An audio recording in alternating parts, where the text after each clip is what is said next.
From the Library of Congress in Washington, D.C. The really big thing about this project is that when you archive a website, it's being preserved forever as like part of the history of our planet and our people. So you're like archiving, you're like writing history. You're like writing a history textbook. And someday when we're all gone, some six-legged creature could come down to the smoking remains of Earth, go down to the basement of the Library of Congress, pull out this file, and see, oh, so this is what people were like 3,000 years ago.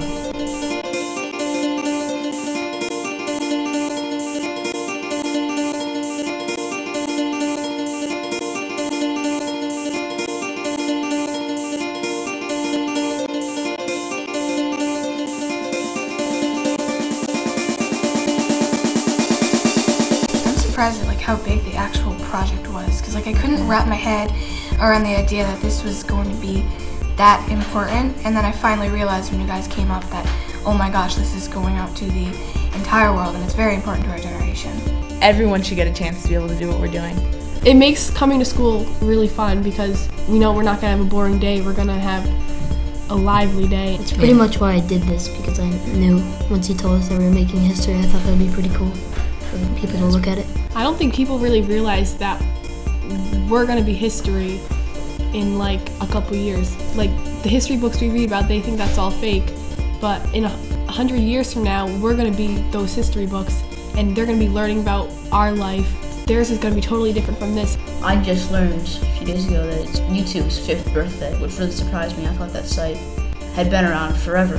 Knowing now that these websites aren't going to be around even 10 years from now, like, never mind hundreds of years from now, like 2 years from now, some of these websites will be gone.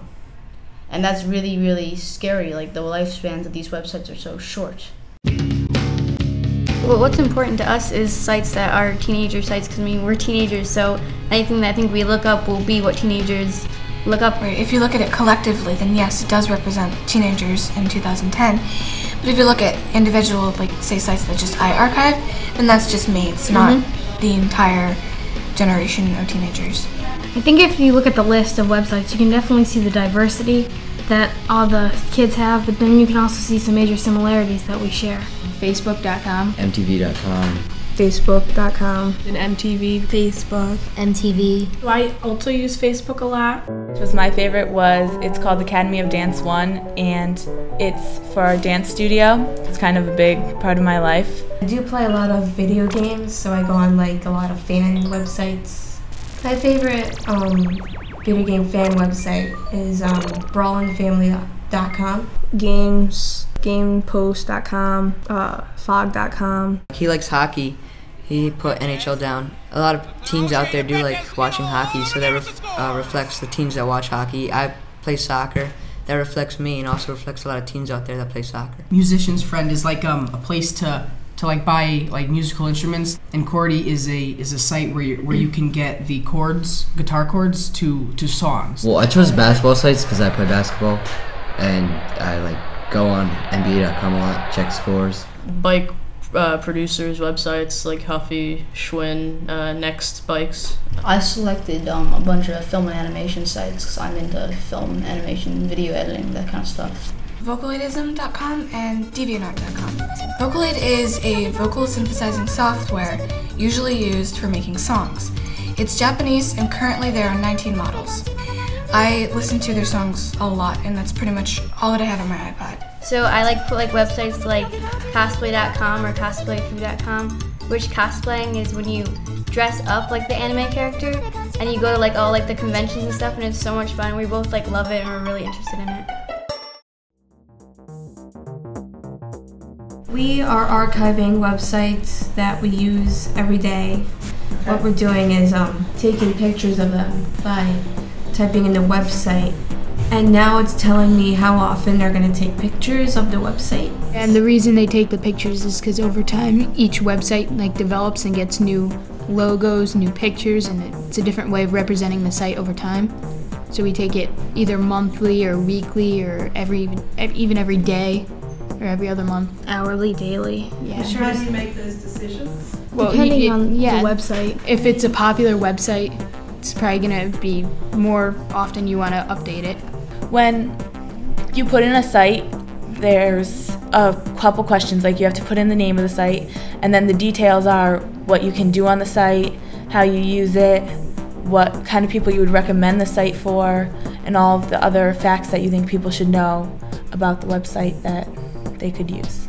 And if there was a word that someone in the future might not understand, he would have us describe exactly, tell them what this word meant if a certain website, I know a lot of girls did anime websites, and I have no idea about anime, but there are a lot of words that I didn't understand, so they had to go back and describe what those were, certain types of people, and they had to describe them, because if they didn't, just someone in the future would be looking at this and wondering, what does all of this mean? What is anime? And so they just did a very good description, I think. It also helped us to learn more about the other people because we saw what interests they had, and we all just connected because we all could find something in common with what we do, and we all thought that what each other did was cool and interesting. Some of the sites that you guys said I've never heard And if you before. checked it out, everyone around the world has likes and dislikes, and you can see how everybody is connected. It's really, really big because who knows, maybe later on we could all be an exhibit in a museum, and little kids be running around and running around through a little playhouse of what life was like back when we were kids. It's 50 years from now, someone could be reading their history textbook, and it could be about us. We need to preserve the past and the present to make useful in the future.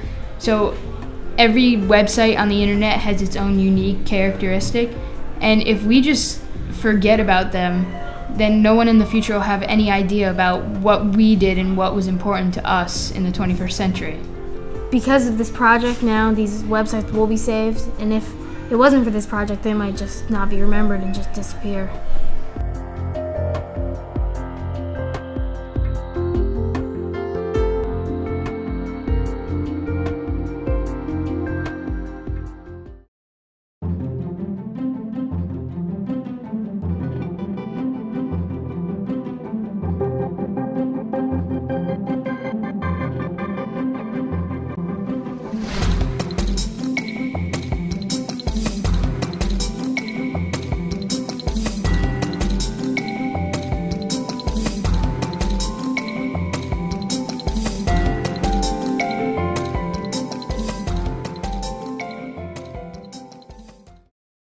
This has been a presentation of the Library of Congress. Visit us at loc.gov.